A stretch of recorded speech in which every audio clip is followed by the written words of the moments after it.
All right, guys, we're back here on Southeastern 16, presented by FanDuel. Max Barr is here, and our first SEC basketball power rankings of the season. Yes. There will be zero overreaction to these power rankings whatsoever, considering some teams have played one game, some teams played 3 games.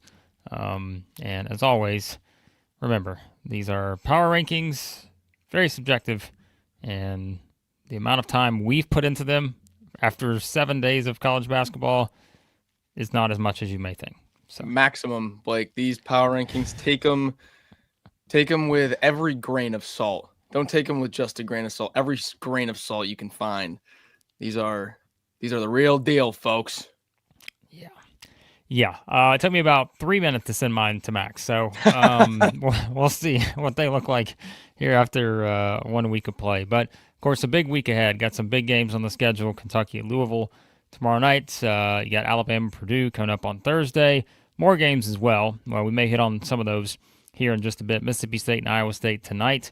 Again, we'll kind of touch on some of that as we discuss some of these teams and look ahead a bit. But let's quickly, as always, tell you about our friends over at GameTime Sidekicks. If you're watching the show this morning, have a nice little drink out of your GameTime Sidekicks officially licensed stainless steel drinkware. Every SEC school, over 350 more universities as well. Everything from stainless steel sippy cups, tumblers, 40-ounce bottles, and shaker cups. It's all there. SC16 for 20% off over at GameTimeSidekicks.com. SC16, 20% off at GameTime Sidekicks. All right. We started a little early this morning because you guys are fired up. I can tell in the chat. Yep. So already fired up to talk about it. And like I said, we may start a little bit earlier these days than we used to, just because Max and I, of course, have other obligations here at Southeastern 16. We have to do some stuff to help out with football and all that. So we'll see. We won't start at 5 a.m. It's probably about as early as we'll start. But, yeah. All right. Are you ready, Max? This is the first one of the year. First one of the year. Yeah. Who are we going to piss off first at number 16 in our SEC basketball power rankings? That would be the Gamecocks. I don't think that is a major surprise, as they were picked this in the preseason rankings. They come off of a week playing A&T of North Carolina, 91-72, and then last night, holy smokes, hold on to your shorts, overtime victory against Southern Miss. Near disaster, avoided, but still not too encouraging. Yeah, that is a wild finish to this game. I mean, South Carolina's down 11 at the under 4. And we're thinking, here comes one of those losses we're going to have to chalk up and say, bad loss for SEC. And again, you don't have a ton of those on the schedule so far. But, hey, give them credit. Furious rally. They find a way to come back. Michi Johnson with 33 in that game. Our guy, Eli Ellis, continuing to showcase why he's just going to be – he played 35 minutes off the bench. So, this guy's just going to play a lot this year. Mike goes for 17 in this game, and, it was really those 3 guys, Max. No one else had 3 other guys score, 6, 5, and 2. But I think that's what I'm going to be interested in seeing, really the depth of this team, how it plays out. I think that's, still maybe a TBD for South Carolina. But I still think the guard play is going to be a lot of fun with this team, and it's kind of proven that so far. Again, a little bit shaky there. You probably don't want the game to be as dramatic as it was, but at the same time, they found a way to win, and give them credit, because you know what? This time last year, week 1, they lost a game that they shouldn't have lost, and even though it was close, they found a way to win it. 2 upcoming home games next, Presbyterian and Radford, which the Radford one I'd keep an eye on. Not this Tuesday, but the following Tuesday. So, all right, Gamecocks at 16. Yep. 14 threes, I believe, made for South Carolina. Their season high last year was 12. So just eclipsed your season high from last year. Career high for Michi as well there with the 30 bomb. All right. They're going to be more entertaining, I'm telling you. Yes. But just, you don't want to be too entertaining because you have dramatic games like that. All right. I haven't seen these rankings. you've compiled these. The staff composite rankings as always. I have no idea where these teams are slotted. So I'm curious who is number 15 because this was the one I was most fascinated by. If you saw this ranking for number 15 before yesterday, we would have pitchforks and riots out. Yes. Okay. But there was a result for the Aggies Ooh. on the road at Oklahoma State, an 87-63. Really a domination. I'm not going to sugarcoat it. It was Oklahoma State from start to finish. You don't have your best player in Mackenzie Mbako. That is the story of the Aggies so far. You're getting good minutes from Ruben Dominguez, Blake, this international. He looks to be the sharpshooter that he's talked up to be, but Pop Isaacs, 21 minutes, not a single assist. Got to have a little bit better efficiency there from your prized, guard, your number one guard, Hall in the portal. But bad result against Oklahoma State. And I mean, Anthony Roy didn't play for Oklahoma State, so it's like nope, shorthanded. Still won by 24. Yeah, that was a surprising one. Not gonna lie. What was the spread going into that game? It was 2. Not much. 2. Yeah, not the expectation I thought for Texas A&M in that one. But like we said, still playing without Mbako. I think once he's back, you're going to see a little bit of a different look for this team. And yeah, I feel like we thought the starting 5 was kind of the guaranteed production of this team, but so far again in a game like this, you don't want to see the lack of production from a couple of those guys, and obviously didn't shoot it as well either. Just turnovers, and yeah, it wasn't. I mean, just kind of watching. I mean, it wasn't pretty at all. Pretty much the entire game for Texas A&M. Really that second half, you just saw again, just kind of Oklahoma State just continue to extend the lead, and so yeah, a little bit surprised by that result. But hey, they got a chance to bounce back. UCF on Friday, so no panic button on A&M. Don't have all their guys. Plus, this is a really old team, one of the oldest teams in the league. I think they'll bounce back just fine. All right, we ready for 14? Sooners of Oklahoma.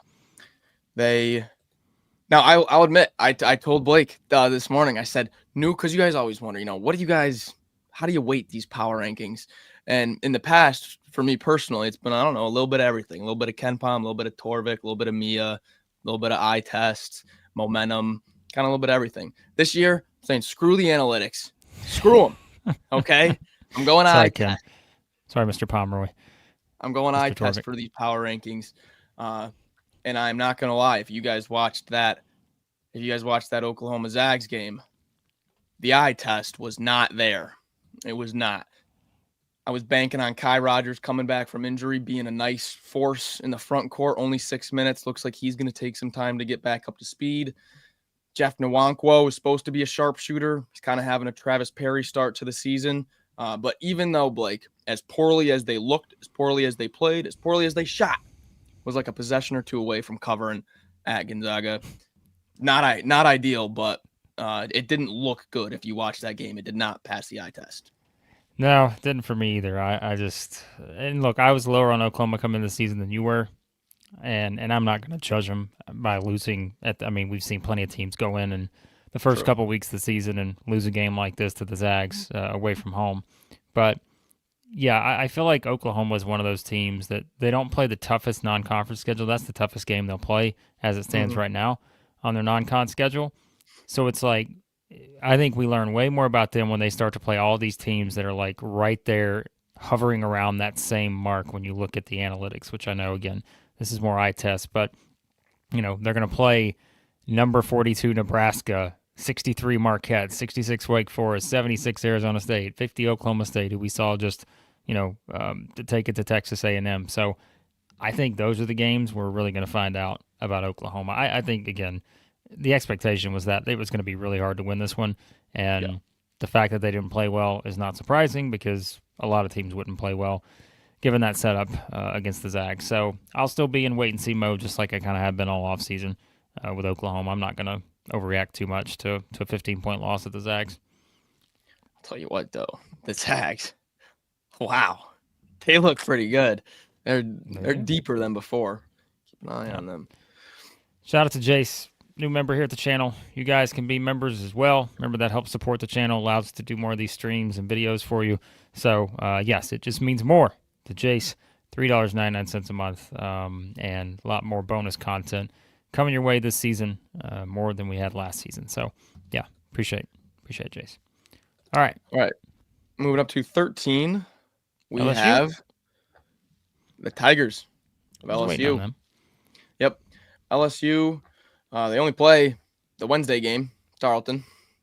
Nice result. Looked good. You liked what you saw from Max McKinnon. We were wondering, that was the big question. We liked the front court. We liked Mr. Thomas running the point. What's going to be next to him? McKinnon looked very good. Markel Sutton slides down to the 3, something he hadn't done yet. Looks very good. Impressive in a one game week. If you look ahead for LSU, they don't have a tough game until maybe Drake the last game in November, maybe. But Drake is a little bit down from last year too. So LSU kind of schedule sets up nice here in November, Blake. Yeah, I mean, the Tigers right now, the best 2-point shooting team in the country, 89%. Best effective field goal percentage, 80.4%. But like we said, that's why it's so hard to do these, because it's like they played one game, right? But again, eye test. We talked about it after Wednesday night's game against Tarleton State. You can definitely see the potential is there of this LSU team. I feel like the upside is definitely higher than it was last year. I mentioned, I think just having Jalen Reed back is going to be a significant difference for them, but it's the other guys too, right? It's just, I mean, we saw the balance in that game one, and like you said, I don't know how much we'll learn about LSU until probably early December, but I think just right now, I mean, I think for them, it's just getting wins, right? It's getting a bit more confidence, just given kind of where things were at, and so, so like I said, they played one game. Other teams have played 2 or 3, so they play tonight against New Orleans. They're, I think about a 20-point favorite, something like that. So, yeah, if they take care of the business tonight, then should keep moving up the rankings. Yep, and as our number one LSU fan, Her Life Rick, points out, there he is. That's a New Orleans team that just beat the Horned Frogs. So, yep, come focus tonight, Tigers. Get business done. Moving up to 12. You want to talk about big games, Blake? You want to talk about big games? The Bulldogs of Mississippi State have the Cyclones tonight. Holy smokes. Biggest one of the early week, coming off of another just one game opening week for Mississippi State. They had that kind of weird first half against North Alabama, run away with it in the second half. Josh Hubbard has a huge game. You like what you see from Jabari McGee in support. Mississippi State, not much to go off of, but here at 12. Yeah, not much to go off of. I don't know where to put Mississippi State. I just was like, they played one game. They won by 24, like you said, wasn't the best first half. But, yeah, I mean, they wind up cruising to the win, and Josh Hubbard looked like Josh Hubbard, and I think still a lot to be determined probably just to see how everything else rounds out with this sort of new look rotation. And, again, I don't want to judge some of the new guys based on one game. I just think that would be silly. So, tonight we may start to judge some guys depending on how they play against Iowa State, because as we know, that is a team that's going to lock in defensively, and that's where I think, especially on the offensive side of things, I want to really see how Mississippi State handles it, because Iowa State is going to come in with some sort of game plan. It's either we're going to let Josh Hubbard shoot 50 times, or we're going to try to take it away, and if they do, what happens around them? And I think that's going to be the best storyline that will teach us the most probably after this game tonight. Yep, little secondary storyline underneath how Iowa State handles Hubbard is how the Mississippi State front court defensively handles big Josh Jefferson. Kind of an X factor, power forward type of versatile scorer there. So that'll be interesting. Maybe they put Ballard on him. Maybe it's a mix. But, man, is that a big one tonight? By the way, I don't disagree with this sentiment from Don here. We are absolutely wasting your time, folks. Like, it's a completely ridiculous exercise. But Don, the people love it, and we got to do it. So we've told ourselves we have to rank these teams, and we're sticking to it until March. This is the order right here. Yeah, until next Can't change them. Best ball power rankings, Blake. Best ball. Oh my! Can you imagine best ball power rankings? Oh, Disaster. disgusting. Oh. All right, moving up. Who's at We 11? have got new coach Sean Miller and the Longhorns for Texas. They had a 1-1 split week. You had that tough game at Duke where the Longhorns were up by 1 at halftime, and then Duke runs away with it in the second half. And then you bounce back on Saturday and you crush Lafayette. Lafayette never held a lead for a second in that one. It was a complete balanced scoring. We covered that game in our reaction. So, yeah, Texas, I mean, you had some teams in the SEC go out into semi-away environments and not look good at all. And Texas did that with some front court injuries coming into it, and they did not look bad at all. This was an eye test that I liked, to be honest, passed my eye test. Yeah.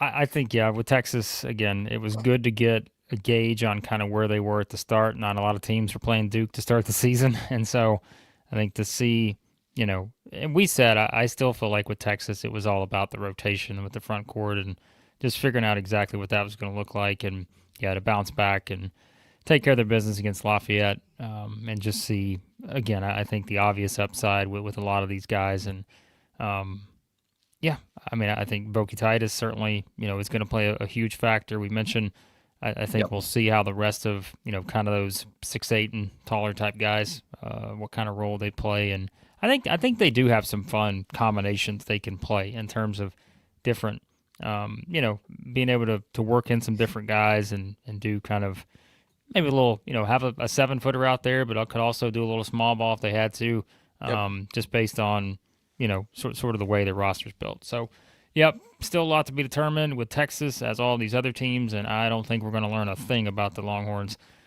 for the next couple of weeks because they got Fairleigh Dickinson, Kansas City, and Ryder. Their next 3 games, none of those teams currently ranked 325 or higher in KenPom. So, 334, the average KenPom rank of Texas's next 3 opponents. So, win by 30 each, or you're moving down these rankings? I was just going to say, unless disaster happens. By the way, Jeff said, you know what? Just waste my time. I've had an office job. I ain't got anything else to do. Waste my time. All right, just for Jeff, this is going to be 3-hour power rankings. There you go. Slow down a little bit. All right, into the top 10. Rounding it out, we got Ole Miss. Ole Miss 2-0 on the week. Played Southeastern Louisiana and Louisiana Monroe. Put up 88 and 86 in those. Started the preseason 24th in KenPom. Right now, 26th. So must not have covered the analytical spreads in those, but you don't got much to complain about here if you're an Ole Miss fan. You love what you see from Cameron early. AJ Storr looks like Wisconsin Storr. The front court is revamped behind Dia and Scott. What can you say, Blake? I mean, Ole Miss, they don't look bad. No, I mean, like I said, they're 2-0. Yep. Defenses look good. I mean, yeah, I think the things that we wanted to see early have kind of played out. I mean, Elias is going to be a star. I feel like we mentioned him. We mentioned on Saturday our takeaways from watching those guys on Friday night. I guess it was, or maybe I don't remember if it was Saturday, whenever they played. But yeah, I mean, Dia, AJ Storr, and so I think Ole Miss has probably been about what we thought they'd be to this point. And that's where I think like tomorrow night's a fascinating game because I think Memphis is one of those teams that I just don't have a great read on right now. I know kind of where the analytics have them and such, that they beat San Francisco on Saturday. But I think, again, that's kind of a game where if you're Ole Miss, that one's in Oxford. I just think Ole Miss is a better team on paper. And so that's kind of I don't want to say crucial game, right? It's game 3, but I think it's one that you feel like you certainly, you need to win a game like that because I do think they're better than Memphis. So still some tough games on the non-conference for Ole Miss too, but you'll start to see more of those kind of around Thanksgiving or so. Memphis has Curtis Givens from LSU, Zachary Davis from South Carolina, and Aaron Bradshaw they got multiple different ex-SEC players. So yeah, interesting. So all right. Now this is a team that is flying up everybody's rankings. Absolutely flying. Oh, yeah. Come on. The Georgia Bulldogs are cruising early. 3-0, 104, 94, 120. team totals. Just put up 120 on Morehead State. Who's talking about outside shooting, Blake? Who's talking about outside shooting? Take 46%, 17 of 37, and go complain about something else. These Bulldogs can shoot. Hey, it's going to surprise Georgia fans because I know I've always kind of been seen as the guy that's down on Georgia. I had Georgia higher than 9. So there you go. I must be buying into the dogs here. Where'd you have Georgia? I had them at 8. Okay. So I did have them higher than 10. So, but still, I mean, they are rising up quickly. And I know there will be some people who are like, well, come on. Morehead State, Bellarmine, we're going to keep saying it twice, Maryland Eastern Shore. But like I said, and you've mentioned too, it's the eye test. Like that is going to matter in some of these early rankings, and especially when it comes to power rankings, like just what have you seen, right? And so I've seen a lot of good things from Georgia so far, and so it's hard not to put them up pretty high. So, just based on a week of play. I mean, were they the only team that played? I'm going to forget this. No, 3? Missouri played 3 games. Yep, A&M played 3. Okay, so those were the 3 teams that played 3 games. All right. But, yeah, I mean, I think that what's not to like so far about the Bulldogs? Let's just call it what it is. I mean, they're doing a lot of things well. I know I pointed out the, kind of the ugly shooting start, but they've corrected that a bit, and 104, 94, and 120 is their scoring output through 3 games. And they play Georgia Tech on Friday, and let's call it what it is. I don't think that's a great Georgia Tech team. No, yeah, this should be I mean, you got, if you're looking at analytics, Georgia Tech's 91st and Xavier's 90th. So even though, you do have those on the schedule in the offseason, think they're going to be, nice quad 1-ish games. I think this is going to be a nice November here for Georgia, barring, a double-digit underdog upset in the Bulldogs. But did you see Jake Wilkins' dunk? Did you see that? Guy. Oh, my gosh. It's almost like this guy has some sort of highlight reel basketball in his blood. Yeah. Maybe it just runs through the veins somehow. Just can't put my finger on it, but yeah, something might be there. But, yeah, hey, how about Smurf Melender finally getting going? Get that. I mean, told you he wasn't going to shoot like that all year. 3 of 3. No. Like to see it. Georgia, hey, see what we got. All right. Ooh. The Tigers of Auburn at 8. Auburn comes in 36th in KenPom as they had the Bethune-Cookman overtime game and then bounced back at Merrimack. Never had a chance. That was a destruction. Kershawn Hall looks like the best player in the world. Auburn here at 8. Not too much to go off of, but what do you make of them at middle of the pack here?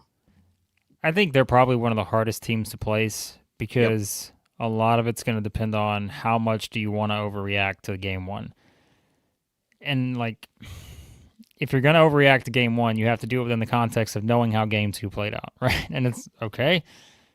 Yeah, they won 95-90 against a Bethune-Cookman team that's better than anyone thinks, and I know they lost by 40 at Miami, but I still think, like we mentioned, in terms of the roster construction, not a lot of, they're going to be better than a lot of SWAC teams. More talent, I think, on the roster, just in terms of the makeup of it. But responding in a good way against Merrimack, and that's kind of all we have to go on, right? So, I mean, I don't think it's a surprise to see Auburn kind of in this territory here.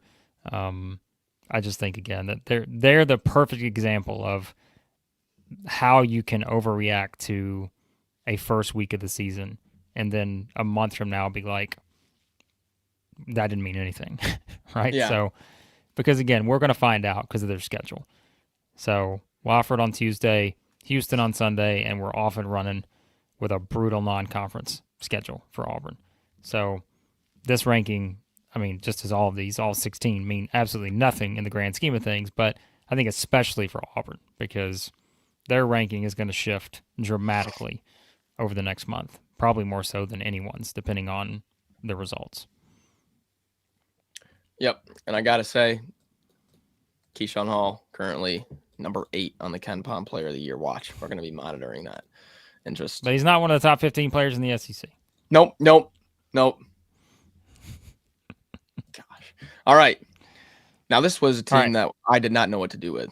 Like, Before I we just get to did not. 7, Max. Okay, Before good, we get because to I didn't know what 7, to do with them. Good. you know what to do with this team. All right. Well, I know what to tell you to do.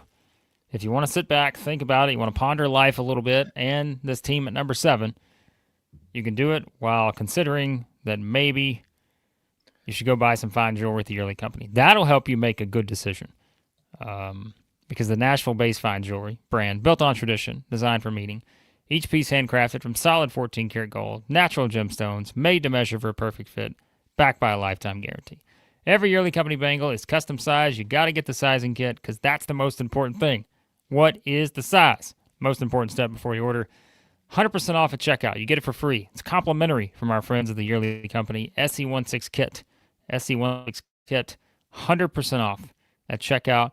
If you're a husband out there getting ready to buy a little holiday shopping, all this other stuff, you're like, wait a second, it's only November the 10th. Exactly. Get it done early. Don't wait around, you procrastinators. Get it done now at the Yearly Company. SE16 Kit. 100% off at checkout. ROKFORM, ROKFORM.com, the world's strongest magnetic phone case. Stream protection, super strong magnets, rock lock, secure mounting. We'll see who our rock lock pick of the day is. So far, 0 for 3 on those, maybe. I don't know. Our picks have not been great, but that's okay. We're officially in Fade, Blake, and Max season, so you should be winning all kinds of stuff at FanDuel. But if you want to win at life, you need to go get a ROKFORM phone case and all their great accessories over there. SEC25 for 25% off. SEC25, 25% off, rockform.com. All right.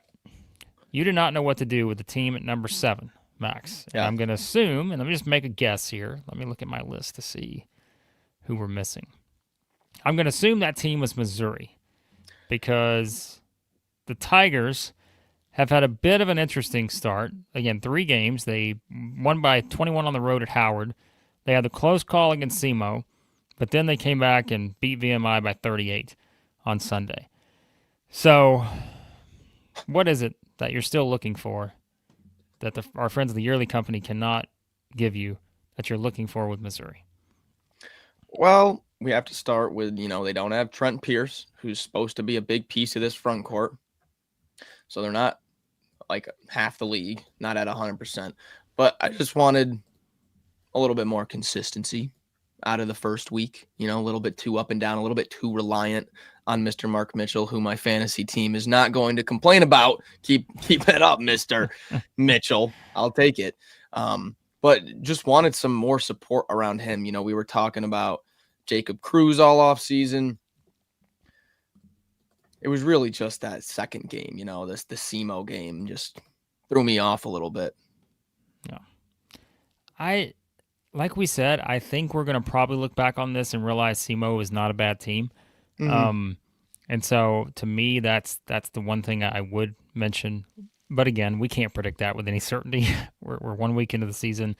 We can only go by preseason projections, which, as you can tell, as of right now, we're pretty much already throwing out the window for everyone because that's what you do. We're seeing games, and so why wouldn't we start throwing stuff out the window from the preseason that turned out to maybe not mean a whole lot? But I think with SEMO, like we said, that they were, picked second in the OVC. They had they had half the first place votes that I think Little Rock had. And so I think that's going to wind up. They're very well coached, but Brad Korn. And so I've, not stunned necessarily to see a game play out that way. And I think Missouri's going to be fine. But like we said, the bigger kind of test is that they play Minnesota on Wednesday. And they don't play another game away from home until December the 2nd. At Notre Dame, which is another game they should win on paper, but before the Kansas game on December the 7th. So, yeah, I just think you want to see Missouri, the consistency I think is going to be the thing for them. Their defensive numbers have not been great. You definitely want to see those get a little bit better, at least from the analytical perspective, but not ready to go too far with that second game result and kind of being a little close. So, folks, I do apologize if I'm sounding a little rough. I do have the COVID right now. Yeah. So I do apologize. However, we have college hoops to talk about. So yeah, there's no stopping this train. But Blake, one more thing I wanted to get on Missouri was when we talked to Drew King, when we talked to all of our offseason Missouri guys, Luke Northweather's role was referred to as kind of a bench support role. And now with Trent Pierce out and Burns out, you've got Northweather starting last game playing 26 minutes. So that's, to emphasize how big Pierce and Burns being out, it's really changed how this front court is moving for Missouri. Some of these comments, I'm sorry. Shout out to Tyler, by the way. He said earlier, so glad basketball is back. A little GBO. Haven't seen GBO yet on this list. Maybe that'll be coming up here soon. Shout out to Tyler, who has been a member of the channel here for a couple months. And remember, guys, you need to join the membership. It's the best way to support us, and your super chats. I know there's a lot of comments this morning, but we can't catch them all. We can when we don't have as many people in here, but there's a lot of people excited for the power rank to start the season. So leave your super chat. That'll make sure we get to it as well. I'm going to leave the link to the join button, and I think you can do that on mobile now much easier. So play around with it, find that join button, become a member here at the channel. A lot of people jumping in as we get the season started. There's comments on Max and the COVID right now. Tremendous stuff. I'm telling you, I've had it for like 4 days. I can't shake it. Yeah. Well, we're going to have to just kind of, again, pace ourselves. A long season. Guys, long season. Long season. All right. We're going to get to Mother Carol's second annual prediction challenge here in just a few minutes. But, Max, let's get to number 6. And let me think through this for a second. 6 is probably going to be Arkansas, is my guess. Probably. Your intuition is correct. Arkansas, we broke down that game at length, and we were not too pleased with what we saw from the eye test.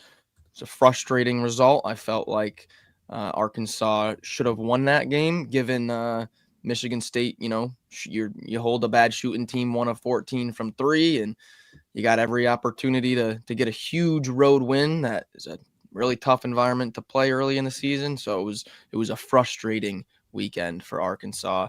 Here at number 6, I'm not worried. I'm not panicked. None of that. But sour taste coming into the week, waking up on Monday after that Saturday game. Yeah, like we said, a lot of just frustrating moments. I think, ifs, ands, or buts. Like, it's just kind of one of those games where you're going to look back and there are probably 10-plus plays where you're just thinking, man, that could have been the one that swung in our direction. They just had a lot of those. At the same time, I think, again, there's still some obvious bright spots with this team. And, it maybe was asking a little too much for a team that is still relying on quite a few underclassmen to go in, win a game like that on the road in game 2 of the season. But, I still, at the end of the day, like, you're going to be just fine overall with the performances you got from Acuff and Thomas. And, DJ Wagner, I think, is going to have to be kind of the rock of this team, of just kind of holding, I think that's going to be the case. Like, those 3 guys seem to be the driving force so far. We mentioned, I think Carter Knox going to play better, but I think the biggest questions for us is just going to come in the front court with this team, and how that plays out will determine Arkansas' ceiling. Can they be a Sweet 16 team? Can they be a Final Four team? To me, it's all going to depend on that. And I don't know that we'll figure that out over the next couple of weeks, but we'll certainly have another big test when they play Duke on November 27th. You want to talk about a front court? Yeah. And by the way, too, like, some of these games they're going to have over the next couple of weeks, like Samford, Winthrop, I don't think those are necessarily terrible teams. So, those are games that you'll learn a little bit about yourself, too. But the biggest reaction to an Arkansas game is going to come on November 27th when they play Duke. So, it's a disappointing loss, and I think it's basically, and I know that people are going to talk about the Cal stuff. I get it. We saw all that, but I just think there were so many kind of things left on the table that you feel like you'd love to have back if you're Arkansas. Yeah, let's get Carter Knox back to, he looked like 40%. He didn't even look 50%. Let's get Carter Knox back healthy. And then how Taylor Bowen was, kind of directly challenged. Let's get your physicality up, TBB. Malik Ewan. Let's bounce back here. Team is relying on you to be a 6'10", 250-pound force down there. Got to play a little bit better against these front courts that you're going to be seeing in the SEC. Yep. Top 5 action. All right. Here we go. Should we? Yes, 5 and we should. 4. 5 and 4 were tied. This is the only tie we had in the week 1 power rankings. These 2 teams were tied. They're going to have a number next to them. Don't separate them. All right. Of course, it had to be these two teams. All right, let's just call it. We'll call it what it is. Okay. I had Vanderbilt at 4, I had Tennessee at 5. Max had the flip. So I had the flip. We just put numbers beside them. It was a tie. Put them wherever you want. I hate putting ties on the screen, so that's why we have Tennessee 4, Vanderbilt 5. We go with the Ken Palm. Ken Palm, I think, gets Tennessee 13, Vanderbilt 15. Mr. Pomeroy gets the tiebreaker. We don't care. So we can talk about them though, right? I mean, we've mentioned. I mean, Vanderbilt has been about as entertaining as any team I've watched this season so far. I mean, they're incredible to watch. They're a lot of fun, like we said, offensively, and 105 bombs in back-to-back games to start the season, including one on the road at UCF, a Big 12 team. So, as expected for Vanderbilt, off to a good start. I think for Tennessee, I know Sam Smith has been ready to pull his eyeballs out about the Tennessee offense, as he's told us, but looked better in Game 2 against Northern Kentucky. Jacoby Leski shot the ball better. Nate Ament filling up the stat sheet. JP Estrella, number 1 in your hearts. So I don't have a strong opinion on separating these two right now. If anyone else does, go for it. I don't. I'm gonna be clear. I don't really care. Like, it's just they're both really good, and put them wherever you want them right now. We're 1 week into the season. So, eye test wise, if you're just going eye test, Vanderbilt, how do you not have them? I mean, they just look absolutely fantastic. But also, I've seen a lot of people completely just jumping off of Tennessee. I don't know why. Why? Yeah. Why? What are you doing? What is the okay, let's logically go through this real quick, okay? Why would you jump off of Tennessee based on what you've seen so far? Is it because they didn't look great in an exhibition game against Duke where they lost by 7? They shot the ball poorly and lost by 7 to Duke, okay? Then they came back, they beat Mercer 76-61. I know, they didn't shoot the ball that great from out. I mean, come on. Who was it? Gillespie didn't shoot the ball well? But they had 19 turnovers. Okay, that's a problem. That shouldn't happen. But is that enough to be like, all right, you know what? Tennessee's probably not even top 25 team. They turned the ball over 19 times in Game 1. They're a little bit sloppy. Oh, man, that's terrible. So, I mean, they turned over 12 times in Game 2, but they won by 39. I think we shouldn't get too carried away. And also, thank you for that. Thank you. The other thing is, for some reason, I think it's just like social media. People love Darren Peterson, love Cam Boozer, love Avdalas or whatever for Virginia Tech. Love all these guys. But when it comes to Nate Ament, it's just, let me be trendy and do some bad takes on negative takes on a guy that's good because I saw Jamie Shaw post that Nate Ament is bad. Like, get out of here. Get out of here with that. Come on. Nate Ament is absolutely fantastic. Okay. It's going to be one of the best players in the nation. Get out of here with that. So, sorry, this turned into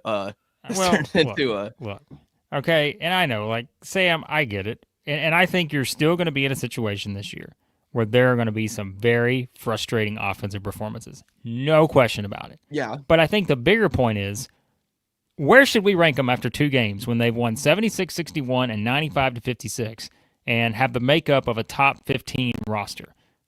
Do we put them at 10? Like, it's just... And I know we're not necessarily talking to our chat. We are more so talking to, I think, some of the national reaction I've seen so far. But I just...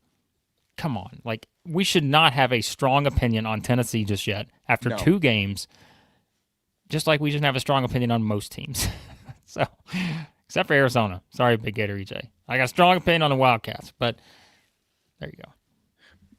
But how fun is this going to be all year with Vanderbilt and Tennessee both playing top 15 national basketball? I mean, come on, sign me up for that. This is going to be great. And all right, real quick here to wrap up, Tennessee's got North Florida, Rice, Tennessee State. Next 3 games should be pretty smooth sailing. Can't wait to drop them 5 spots because they only won by 32 against Rice or something. I don't know. Anyways. Okay, top 3. This is where things get a little interesting. Does it? Shouldn't get interesting, Should it? though, because I think it's pretty straightforward so Okay. far. That's just, but again, these are power rankings, fully subjective. Chat may not agree. That's okay. But Yep. I think top three is pretty set. But Okay. let's see. We have at this is unanimous now. These are no staff these are all unanimous. disagreements. Yeah. The Gators at number 3. The Gators obviously had the opening loss to a very good and physical Arizona team, and then bounced back with the 40-point drilling, 104 team total for Florida. Alex Condon has looked like the Alex Condon we expected to see. But I gotta say, with what we had them first in the offseason, but there are other teams that have not lost that were also ranked very high, not separated by much. So Florida drops a close one, a game they could have won, but still, you can't just – you got to move them down a little bit, right? Yeah, I mean, and that's the thing, right? It's power ranking. So if we wanted to just do it by standings, well, Florida would be on down further because they've lost a game, and a lot of other teams haven't lost a game, but that's not how it works, right? So I just think, yeah, Florida has lost. They lost a game to Arizona to start the season, and the only other data we have is them beating up on 339 North Florida. And so we know that Florida is still going to be a great team this season. Yep. We're not going to overreact to Arizona. We mentioned some of the things we'd like to see them improve on. They improved on it in game 2. Yes, it was an inferior opponent, but they bounced back exactly like you would have wanted. So I think one of the storylines, and I think maybe it's our guy Neil Blackman has mentioned it, but it's like, I think if you actually are watching them play, their offense with Boogie Fland has not looked bad. They just have not made shots. And I think that's the thing. It's like sometimes, as we said, basketball is still a matter of just making shots. And I mean, they just, didn't make shots in game 1. And yes, we kind of know what the numbers look like to this point. The 3-point shooting is going to continue to be a talking point. The free throw shooting, like those percentages have to get better. But, again, sometimes that stuff's just going to even out, right? So play I think a Florida State team that has scored 100+ in their first 2 games. It's kind of a fun matchup for Florida tomorrow night. So yeah, I don't have much more to add on Florida. Their weaknesses have been obvious in terms of their just not making shots from the perimeter, and again missing some free throws. But other than that, I mean, I don't know what to say. Yeah, I mean, just apply the eye test to Florida. Go back and rewatch that Arizona game. Xavier Lee and Boogie Fland did not look like – I mean, obviously, in their first game with Boogie being injured, they didn't look like Walter Clayton and Will Richard and Elijah Martin flying around out there. There was a lot to be desired. So not panicking and not even remotely close. I think you can – like the negativity of the kind of the uncertainty in the backcourt, you can also prop up with Micah Henlockton looking like an absolute monster, making the front court even better. So just wait and see here with this backcourt. Got to make shots. Yep, got to make shots. Xavier Lee right now, we'll keep an eye on this throughout the season, but 5 of 19, 26% from 3. The next highest attempts is Tommy H. and Irby Klavchar at 10. So if Xavier Lee is going to be the high volume guy, we're going to need more like 36% rather than 26. So just keep an eye on that. Well, and you know what? You're gonna need something from Boogie from 3. And I think that's what we're going to eventually find out is that, and look, it's not like he had some of those games last year where he was making shots from the perimeter, but he's 0-5 to start the season, hasn't taken a ton, but I think they're going to need that. So they're going to need both their top 2 guards making a 3 or 2 at least per game, I think, to feel like they're in a good enough spot to be a little more versatile offensively. So, yep. Coming up for Florida, obviously you said Florida State and Miami, but there's that big opening December game at Duke that's going to be on the periphery. So moving up to number 2, this could surprise some people, but it also could not. It could be, I don't know what the reaction to this will be, but we've got the Wildcats of Kentucky at number 2. This is your analytical number 1 right now. The Cats right now have the 11th ranked offensive efficiency, 4th ranked defensive efficiency. Holy smokes, Mark Pope has got this defense looking nice. 77-51 against Nichols, 107-59 against, yikes, poor Valpo. Still no JQ, still dealing with some injuries. Malachi Moreno looks fantastic. Kentucky, rolling early. Allen, applauding this decision. No curse, thankfully. And we know who number one's going to be, but if we curse them ahead of their big game on Thursday, Big Baller Brett might come in with something to say. But, yeah, I don't think this should be much of a surprise when it comes to the power rankings. Again, we can talk about Ken Palm and all that. We can also say that Torvik has Kentucky at, 11 or 12 or something. So it's like you can pick whatever analytical model you want, and you can probably find something that agrees with you. So, yeah, I mean, I think this is about right. And so I think look, I'm not just saying this for my fantasy team, Max, but Jalen Lowe being back, like that's good.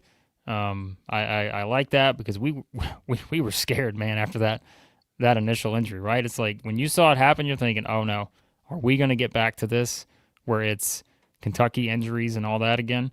Yeah. So I'm glad he's already back playing because that was kind of the thought, right? Was thinking he'll be back by Louisville, and sure enough, it's good to go. So that's my biggest talking point for Kentucky. I'm glad to see him back. Just got to get JQ back, and then we'll see kind of I think the Kentucky team that we were propping up all offseason at full strength if we can ever get there. So, and who's the sharpshooter? Maybe a sharpshooter off the bench we thought was going to be able to fill in for that shooting role all offseason. We were talking about one guy, Cam Williams. True. Yep. Cam Williams is 0 for 5 right now. That's not gonna last very long. So their offensive efficiency at 11th, that's only going to get better. Did you? Mother Carol has dropped in with her challenge. Sorry, man. My internet is really having a tough time this morning. The cold is getting to the internet at this point. Oh, okay. All right, so let's get to number one, and then we'll do Mother Carol's challenge. How about that? Okay. All right. So, yeah, we know who number one is. No question here. Alabama has the best SEC win right now, going to Madison Square, rocking Madison Square Garden to take on a AP top 5 Rick Pitino St. John's squad. Zuby Ejiofor goes off. Bryce Hopkins has a good game. Does not matter. The Alabama guards say we are too good. We can get to our spots whenever we want. We may give up 96, but we're going to score more than you score. And that's how you win basketball games. Alabama, Blake, not even close to full strength. They did have Latrell Wrightsell back. And they had Aiden Holloway back. But, I mean, you've seen around the league, the teams that get guys back in their first game, they're warming up. They're getting back into the flow. This Alabama team is nowhere near 100%. And, man, they look good. Yeah, as Big Wild Brett says, maybe a little too low for some people to have the Tide at 1. But best win of any team in the SEC so far. So yep. I think that was kind of an easy separator with the Tide. And like you said, it's still not even all the way back to full strength just yet. But, man, it may not even matter because they did. They had a great win on Saturday at St. John's. And we mentioned that was the first of the gauntlet for the Tide. Going to play Purdue at home on Thursday. And that's like we said, like look at these top 2 teams in our rankings this week, right? Kentucky's at Louisville tomorrow night. Alabama hosts Purdue on Thursday. Like these are big time, again, resume defining type wins if you can get these two for these 2 SEC teams. So hopefully that's how it plays out because these would be 2 huge wins for these 2 at the top of our rankings. But yeah, I mean, I just think Alabama deserves the top spot right now based on what we've seen through 1 week of the season. And yeah, I mean, man, these guards are just going to be the whole group together, man. That's what we said. We didn't know if we would see that on Saturday just based on some of the, limited info we had when we did our preview last week. But the fact that they were out there and, still got another key piece that's waiting in the wings to come back, like it's just, once again, same story with Alabama. They're going to have some depth. They're going to run you up and down the floor. And they're going to say, try to keep up. And St. John's couldn't keep up on Saturday. And now it would be one thing if Alabama goes to the Garden and they shoot 46% from three and, get out to a lead because of early outside shooting. And that's the story of the whole game. They shot 31% from three. Didn't even have a good game from outside. Yeah. So that was kind of the whole basis that we were propping Alabama up in the offseason, why they might be better than the expectations because of this 3-point shooting. That wasn't the reason they won that game. So, Nope. that has got to be so encouraging. And, I was talking to my roommate yesterday and, asking me about college basketball. And he's, what do you think about Alabama? They're not going to be able to score 100 every single game. It's like, well, they might. They might. They might. Yeah. But to, no exaggeration or anything, these guards, the physicality in the way that they were able to play controlled on the road against a team that's more physical, you got to be extremely encouraged if you're an Alabama fan. Yeah, Alabama, as we said, still has, as the schedule sits right now, Purdue, Illinois, Gonzaga, Clemson, Arizona, and Yale. Can't forget about Yale on the non-conference. Plus, I think there's an added game in there somewhere. Also, I think on their schedule, what is that, the Vegas thing, I believe. They'll have an extra game in there maybe. So, yeah, Alabama had won after 1 week of play. So, okay, Mother Carol. As mentioned earlier, it's the Mother Carol's second annual prediction challenge. We did this last year. Remember to get your super chats in as well, folks. We're down to about the 5-minute warning here on this today's show. All right, are we ready? $30 super chat from Mother Carol. Wow. All-time number one seed here at Southeastern 16. $20 per correct prediction. All right, and these are $20. These are super chats, folks. These are going to you, not to us. All right, are you ready? Duplicates. Okay. So it's okay to have the same. One per Blake, Max, and Chris. Season champion, tournament champion, player of the year, freshman of the year, portal transfer of the year. Ooh. Okay. Ooh. All right. Mother Carol always puts us right to the on the grinder, spot. right off the bat. So, are we doing these right now, or are we going to do these on a show? I think we should, Mother Carol, I think we should agree that these are very important because it's $20 per correct prediction, okay? So I think we should have a little time. We don't want to make any overreactions here on this show, knowing we got about 5 minutes left. So I think we should put some time into this. Super chat's on the line. And I think we do our homework, and maybe we, I was going to say, maybe we do it tomorrow morning. But then again, you know what? Maybe we do it after Kentucky, Louisville, after Alabama, Purdue. we'll figure out a good time to do it. So everyone wants us to reaction. Do it. I think we do it next one. Yes, the next one. Next reaction. And if Mother Carol says, you know what, I wanted it now, then if you need to knock some money off of that, that's okay. That's okay. But I think you want our best. Alan does not. Alan says you have to do it now. Holly says we have to do it now. Well, guess what? I could do it. I could do it now. We're not. Well, if we did it right now, it's like, all right, season champion. I guess Alabama. We haven't won. I mean, tournament champion, I have no idea, but we'll have some fun with that, okay? So, you know what? I think the one we will have the most fun with, we may even put up like a mock bracket based on our power rankings this week and come up with a tournament champion based off of that. Ooh. Now, I think that would be fun to do. That would be all right, because you got to go through, you got to pick your upsets and all that stuff. I think that's what we should do for the tournament champion. Player of the year, freshman of the year, all that. Yeah. Well, am I scared, Darren? Darren wants to say, is Darren a little triple dog there, potentially, here? Can I give you my freshman of the year, though? Is it gonna be debatable? Or am I just completely forgetting someone? Yes, it's going to be debatable.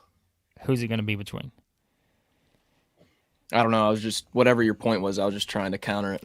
Is anybody going to put up more stats than Nate Ament? No. I just don't see how they're going to do it. But he's the leader in the clubhouse. So I, All I right. love this year of college basketball, though. It feels like college basketball when I was growing up as a kid. Like, not saying I'm not a kid anymore, but it feels like the 2015 to 2020 era of college basketball, in my opinion, where there's these freshmen you didn't really hear of that are on some mid majors or some lower high majors that are gonna uplift those programs. You guys have seen the Virginia Tech 6'9" point guard, the internet. Like, man, these stories are great in college basketball. I like when the Zags are good. Zags are better now. Like, this is gonna be such a good year of college basketball. Yep, it is for sure. So, all right, we're back, and Nick brings up a good point, and this is not an underrated point here. It is the coldest day since probably March in the garage right now, so you may be right about that, Nick. Shows get a little bit shorter when that's the case. Got the full jacket experiment going on right now. Yeah, so Nick also wants to know, is Max doing play-by-play for the Kentucky-Louisville game? You know what? If Max was fully healthy, we may consider it, but there's no way we can do that as of now. So I'm talking. That is my. If you ask, someone, what are you good at? What's your number one thing you're good at? For some reason, man, I just comes easy. I love play-by-play. yeah. Sam says, can we get Southeastern 16 in office? Well, you can tell the internet's like freezing. Look how slow I am on the screen right now. I can see myself and how slow it is. Yeah, Like, this is slow motion. it's starting to. Like, hold on.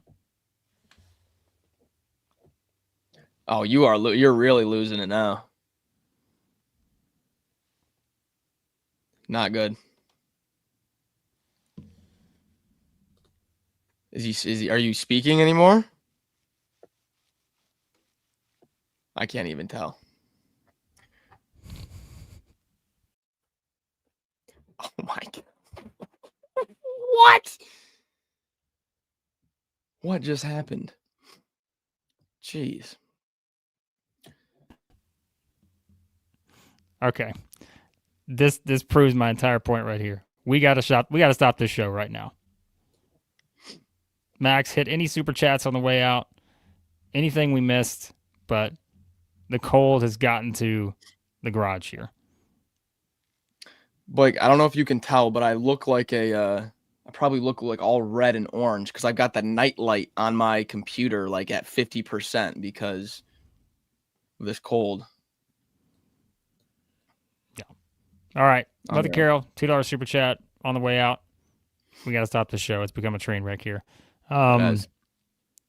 She said we could add in Chris if we wanted to. So that's what we're going to do. Maybe we'll add in Chris. We'll get his picks. More money on the line if we add Chris's pick. So Chris will get in here more after the heat of the football season calms down.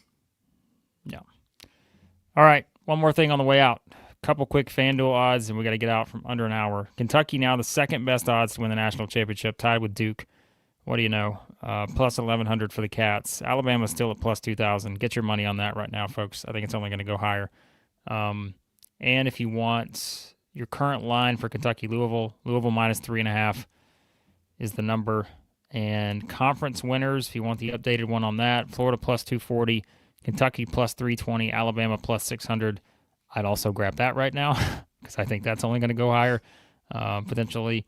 So, yes, there are your updated numbers over at FanDuel. All right. We're out of here. Quick, wait. 2 seconds. Nope. 2 seconds. I have to show this. Fantasy. Yep.